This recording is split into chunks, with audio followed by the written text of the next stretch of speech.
ہم نے COP27 کا اس کلائمیٹ کانفرنس کا کیا فائدہ اٹھایا ہے ہمیں ابھی یہ بھی نہیں معلوم. صرف یہ لسٹ آف کرائسس نظر آ رہی ہے جس کا ڈار صاحب ابھی تک کوئی جواب نہیں دے سک رہے ہیں. ان کا کہنا یہ تھا کہ ان کے آتے ہی ڈالر نیچے آنا شروع ہو گیا ہے، لیکن ان کے آنے کے بعد کی جو صورتحال ہے اس پہ ابھی تک ہمیں کچھ نہیں معلوم کیا ہونے جا رہا ہے.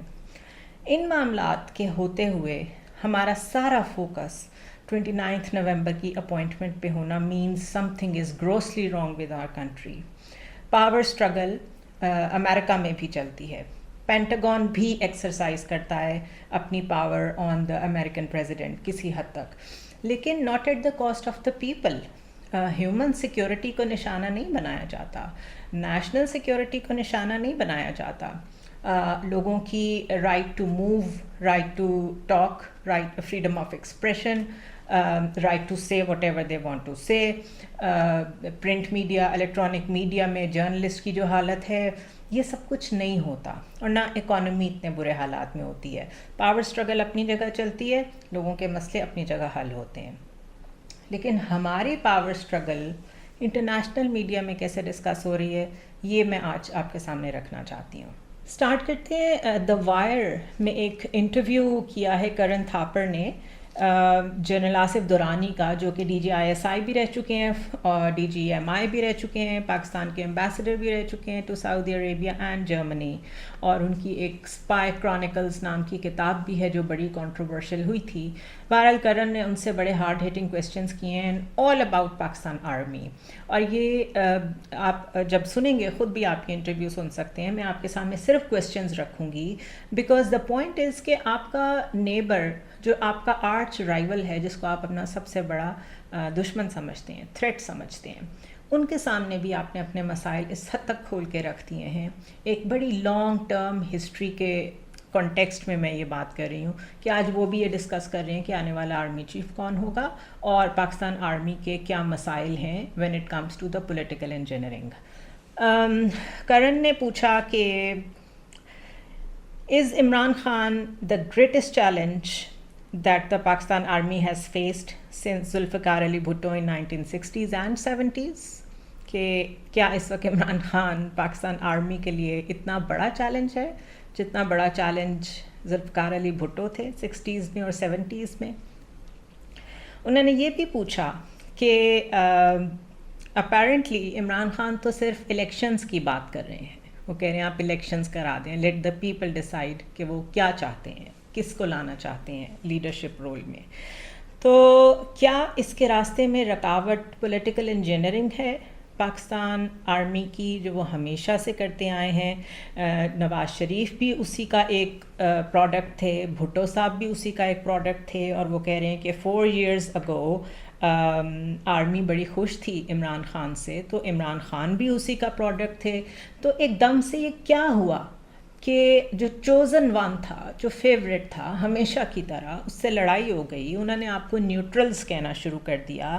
So how and where did this relation ship go wrong? یہ کویسچن ایک بھارتی صحافی کر رہا ہے ہمارے فارمر DGISI سے. اگلا سوال جو ہے وہ جواب میں سے نکلتا ہے جو جنرل آصف درانی نے دیا، اور ان کا جواب یہ تھا کہ people are sick and tired now of the musical chair, جو کہ ریپیٹڈ اٹیمپٹس ہیں from the army to find the favourite, install the favourite, remove the favourite. یہ ایک چین ہے جو چلتی جا رہی ہے، اور لوگ اب اس سے تنگ آ کے نکل آئے ہیں باہر because they want this to end. اب جب آپ یہ بات کرتے ہیں کہ لوگ باہر نکل آئے ہیں تو پھر کرن نے ڈائریکٹلی جمپ کیا آن دا کویسچن کہ پھر what about people's romance with the army. اور انہوں نے جو ورڈز یوز کیے ہیں تھاپر نے، وہ کہہ رہے ہیں disillusionment with the army after 1971 جیسی صورتحال، جب ایک بڑا رومانس تھا اس سے پہلے پاکستان آرمی کے ساتھ اس کے لوگوں کا، اور پھر ایک دم سے ہم نے ایک فرسٹریشن دیکھی، ایک ڈسلوژنمنٹ دیکھی. تو کیا یہ وہی سچویشن دوبارہ سے پیدا ہوئی ہے؟ This is very embarrassing. Next question ان کا تھا کہ اکتوبر میں DGISI نے ایک انپریسیڈنٹڈ پریسر کی ہے. asking for favors and making General Bajwa Army Chief for lifetime, یہ عمران خان نے کہا ہے. یہ مینشن کیا DGISI نے اس پریسر میں. اور ساتھ انہوں نے یہ بھی الزام لگایا کہ IK had a tradition of meeting the army chief at night and call him neutrals in the day. یعنی ہماری روزمرہ کی سیاست کس طریقے سے انڈین میڈیا پہ ڈسکس ہو رہی ہے, اور ہمارے ایک فارمر آرمی کے افسر کو اس کا جواب دینا پڑ رہا ہے. آئی فیل ایکولی سوری فار ہم بائی دا وے. اس کے بعد انہوں نے پوچھا کہ جو وزیر آباد واقعہ ہوا ہے, جو لائف اٹیمپٹ ہوئی ہے آن عمران خان, اب وہ یہ نام لے رہے ہیں. جسٹ امیجن کہ وہ یہ نام لے رہے ہیں. وہ کہہ رہے ہیں کہ major general Faisal Naseer, interior minister Rana Sanaullah and prime minister Shehbaz Sharif, ان کے اوپر ابھی تک FIR کیوں نہیں کٹی. اس کے بعد وہ کہہ رہے ہیں کہ کیا عمران خان فیکٹر کی وجہ سے جس طرح لوگوں میں ڈویسونیس ہے, کیا آرمی میں بھی ڈویسونیس ہے. نیکسٹ وہ یہ کہہ رہے ہیں کہ do you see army taking over because of the current scenario. Next question اس کا یہ ہے کہ choice of an army chief in Pakistan has always been a critical decision. In these circumstances how much it is critical now. اب یہ کتنا خطرناک ہے. ہمیشہ سے مسئلہ تو بنتا ہے جب بھی آرمی چیف اپوائنٹ ہونا ہوتا ہے, لیکن ابھی جو سچویشن بنی ہوئی ہے اس میں سچویشن کتنی سیریس ہے, کتنی کریٹیکل ہے. اب اس سارے انٹرویو کے دوران کرن تھاپر نے کافی ایسی سٹیٹمنٹس بھی تھرو کیں جو کہ ہم ایکسپیکٹ نہیں کرتے کہ ہمارے انٹرنل میٹر میں کوئی بھی ایسی باتیں کرے اور ہمیں ایڈوائز کرے, لیکن بیکاز ہم یہ میٹر خود دنیا میں انٹرنیشنل ارینا میں 75 ایئرس سے سب کے سامنے لے کے پھر رہے ہیں, تو ابھی یہ وقت آ گیا ہے کہ اس پہ سارے کامنٹ کر رہے ہیں اور وہ کویشچنس پوچھ رہے ہیں کہ it is not about Imran Khan, it is probably people who are now sick and tired of the repeated attempts of the army in the political engineering. ہم یہاں بات کرتے ہیں کہ آرمی میں اور لوگوں میں درار ڈالنے کی کوشش کی جا رہی ہے, تو یہ دیکھ کے لگتا ہے کہ ہم خود تو اندر بیٹھے ہوئے یہ کوششیں کر ہی رہے ہیں, دشمن کو تو کچھ کیے بغیر ہی یہ سب کچھ ہوا ہوا نظر آ رہا ہے, اس کا مطلب ہے. اس کے علاوہ وہ کہہ رہے ہیں کہ ملٹری فرنٹ پہ, اکنامک فرنٹ پہ, پولیٹیکل فرنٹ پہ لوگ جو ہے وہ عمران خان کو بہت سپورٹ کر رہے ہیں. آپ اس سچویشن کے ساتھ کیسے ڈیل کریں گے اور آرمی اپنا امیج کیسے ریوائیو کرے گی. اس کے علاوہ جن انٹرنیشنل نیوز پیپرز میں یہ بات بہت ہینڈسملی ڈسکس ہوئی ہے, اس میں الجزیرہ سب سے پہلے میں آپ کے سامنے رکھتی ہوں, جس کی ہیڈ لائن یہ ہے کہ Pakistan prime minister meets brother Nawaz in UK over naming new army chief. اور ساتھ میں وہ لکھ رہے ہیں کہ next army chief often considered the most powerful position in the country. تو ایک تو وہ صاف ہمارا مذاق اڑا رہے ہیں کہ ہمارا وزیر اعظم جو ہے وہ اتنا ڈپینڈنٹ ہے آن ہز ایلڈر بردر کہ وہ نواز شریف کے پاس جاتا ہے لنڈن میں, وہاں پہ جا کے وہ جو بات کر رہا ہے وہ الجزیرہ کو بھی معلوم ہے کہ وہ کیا ہے, وہ اپوائنٹمنٹ آف آرمی چیف ہے. اس کے بعد دا ہندو کی طرف آ جائیں, and I am so surprise کیونکہ یہ سپٹمبر 17 2022 کی ہیڈ لائن ہے جو میں آپ کے سامنے رکھ رہی ہوں, جس میں وہ کہہ رہے ہیں کہ prime minister Sharif will appoint new Pakistan army chief in November. It is very clear says defence minister Asif. So September میں وہ لوگ اس بارے میں شیور تھے کہ it will be Sharif family who will be appointing the new chief of the Pak army. اس کے کتنے ریپل ایفیکٹس ہیں, اس بات کے کتنے مطلب نکلتے ہیں, اس کو تو پتہ نہیں کتنے ویلاگس لگیں گے ڈسکس کرنے میں. اس کے علاوہ کون کون سے نیوز پیپرز ہیں؟ Times of India, Economic Times, Voice of America, ANI news, جس میں وہ لکھتے ہیں کہ while 1/3 of Pakistan is under water, army chiefs appointment is the top news in Pakistan. The Diplomat وہ کہتے ہیں Pakistan's chief problems. The Print جو ہے وہ لکھتا ہے Sharif brothers will not succumb to any pressure on the appointment of the new army chief. یعنی کہ شریف بردرز کی تو ویسے کافی میں نے دیکھی ہے مارکیٹ میں ریپوٹیشن ہے کہ یہ دونوں مل کے کام کرتے ہیں، اور ان کا پروروگیٹو جو ہے وہ پوری دنیا نے دیکھا ہے appointment of the army chief میں، کہ وہ ایک ایسے لیڈر سے بڑھ کے ہے جو اس وقت اپیرنٹلی 2 بائی پولز کے راؤنڈز جیت چکا ہے.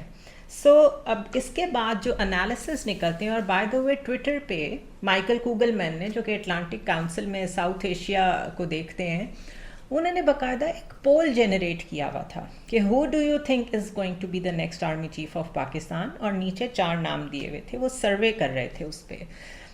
اس کے علاوہ یہ تو چلیں باہر کے صحافی تھے، ہمارے اپنے کئی صحافیوں نے سروے بنایا ہوا تھا لیفٹیننٹ جنرلز جو کہ ٹاپ 5 ہیں، ان کی تصویریں لگا کے آپ کیا سمجھتے ہیں کون آئے گا.